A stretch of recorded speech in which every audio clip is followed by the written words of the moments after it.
Hello there, good morning. Happy to see you guys. Got my headset in, got the coffee ready, all ready to discuss real estate. Just you and I here today for episode 657 regarding, let's see, we got two topics today. The two topics for today are going to be number one is going to be the college rankings came out for the best colleges in the nation. So we're going to discuss the best colleges in the nation. But for real estate, how this ties in is the cost of college education for parents and what that effect has on people buying homes.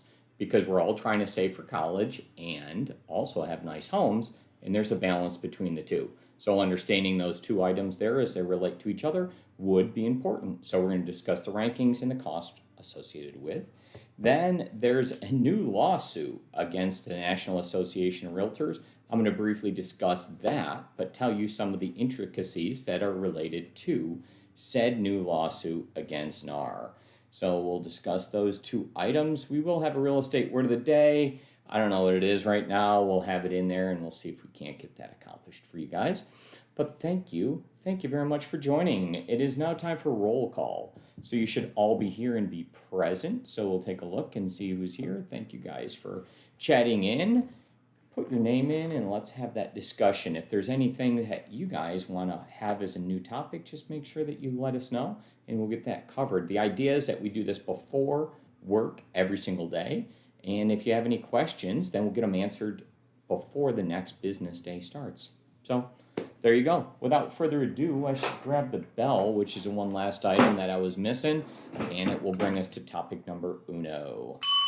Right at you.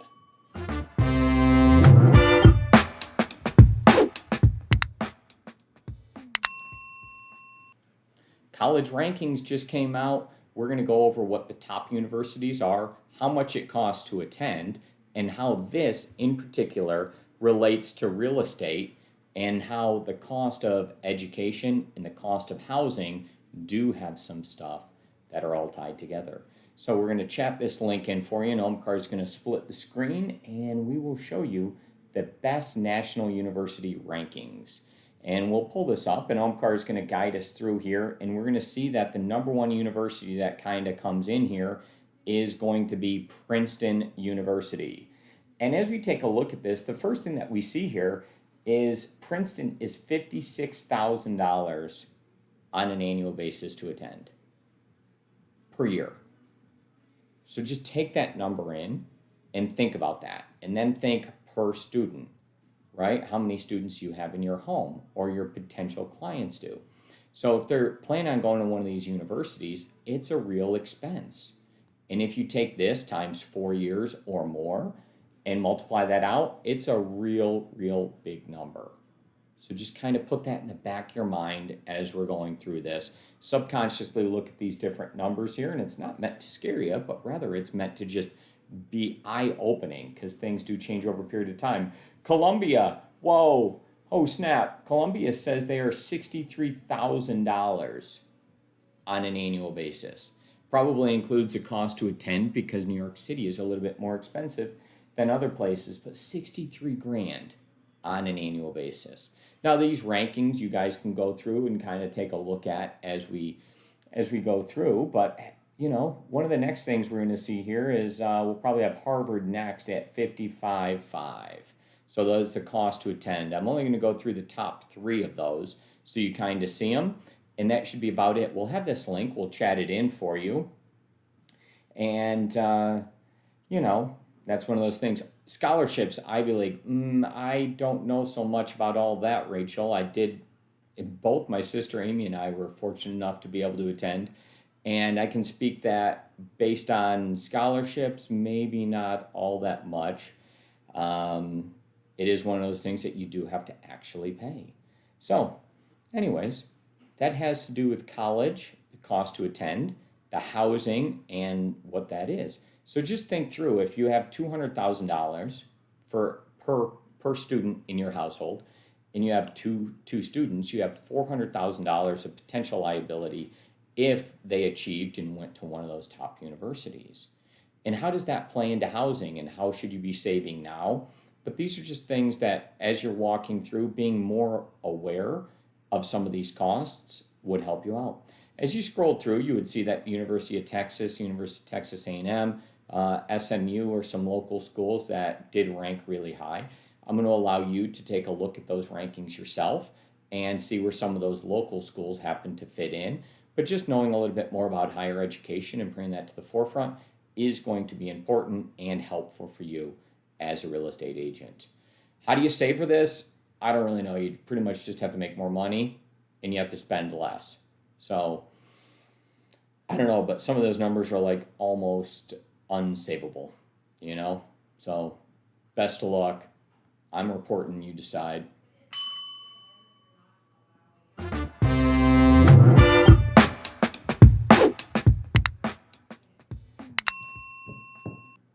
Hey there, NAR's up to it again, getting hit with more lawsuits from individual people claiming different items. And they're under this consistent attack from all angles, right? Whether it's Zillow or whether it's, all these different people just trying to chip away at what the National Association of Realtors does.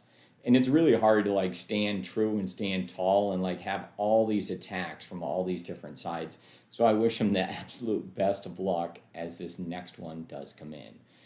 Is it legitimate and does it have merit? I'm not sure. They say no, but we're going to go ahead and report on this and have you guys to decide. The idea is that we just keep you up to date on things that are going on within the industry, so you see some important points and have this all completed for you and you guys know where this stands. So here's the link and we're going to split the screen and take a look at it. So this broker sued NAR claiming that the listing agent omission violates antitrust. And what they're specifically talking about as we scroll down is the listing paperwork, when it's printed out and handed, in this one particular case does not include the listing agent's information or the listing broker's information anywhere whatsoever. And as you scroll down, you're going to see that it also says that it is, according to that location, a violation to put any information on how to schedule, to show, to who the listing agent is in the notes section so that it can be read or as a public remark. So this creates a problem, and they believe this person is alleging that there's an unfair competition and that the listing agent is facing undue restraint of publicizing or advertising their information, and that's restricting competition, thus the anti-competition or whatever lawsuit here, right? So there's some details, ramifications. Does it have merit? I don't know. It's really, every time you throw something at it and you have to defend and you have to win your side, either yes or no, this has merit or doesn't, it's just a lot to consistently defend. And eventually one of these things is going to kind of penetrate and cause a problem for the National Association. This one in particular, with realtors and the listing agents getting to have their information there, I do believe that they kind of should. I would be on the opposite side of NAR on this one. And I think there's been too much power taken away from the listing agent. And I haven't studied this enough, but I think this might be actually a good thing if it succeeds for listing agents. I believe that there's been too much power taken away from listing agents recently. And, we might be better off to put the listing agent more at the forefront of the transaction so people can get in touch with. When you suppress this information, it gives more power to others like Zillow, to Realtor.com, and it makes the listing agent less valued in the transaction. And that's where I kind of see this problem headed. So if you would like to have more power as a listing agent and maybe reduce the power of a buyer's agent, then this would be something that you hope kind of passes and is successful. So we'll see how all that goes. You guys, I'll try to keep you updated on the progress as I see any of this coming along. This gentleman, I think, has a lawsuit that does have merit, and I think it's going to be a little bit more of a difficult one to defend with the initial information that I read. So tell me how you guys feel about it, and we'll move on to the next topic. Thank you.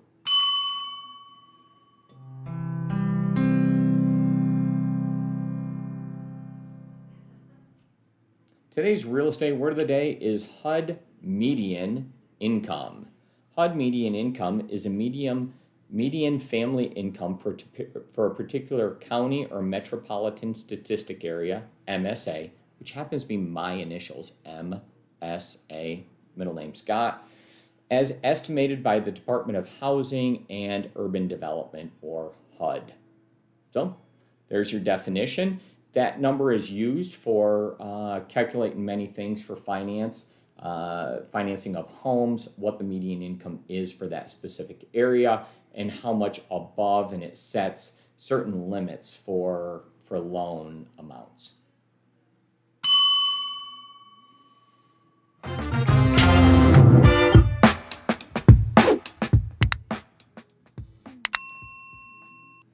Well, thanks for joining me today. I gave you a couple of unique topics today related to real estate. I just want to stay on top of items for you and current events, and hope that you have just a little bit more information. The college one, take a deeper dive there on your own. It's always good to see where your school ranks, to see where the local schools rank, so you can have that information. Education is one of the top things that people ask about when they're looking and considering homes, and most specifically, they're normally most concerned with elementary, middle, and high school. But if you can continue your information on and have about colleges, that's only going to help you and to see exactly where they fall in. So take a look, maybe peruse the top 100 schools or so, see the costs, see all those things, see how people could save for them, and just be a little bit more up to date on college information. Is a college model antiquated? Are there some different things that I personally feel should be happening there? Possibly so, but we're just bringing you guys up to date. We don't have enough time to discuss those items right here. And I think we're done for the day. Let's get the heck out of here. Good luck. Have a productive day.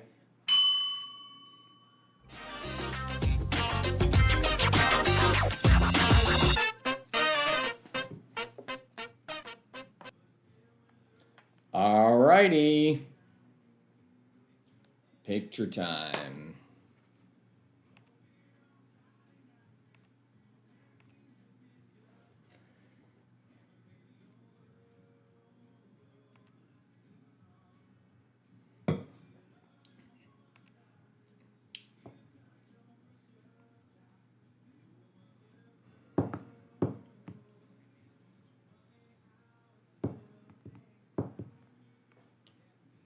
Okay.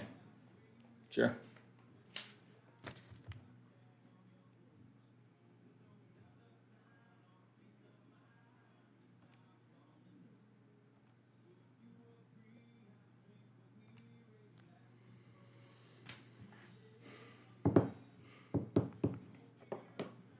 Median income.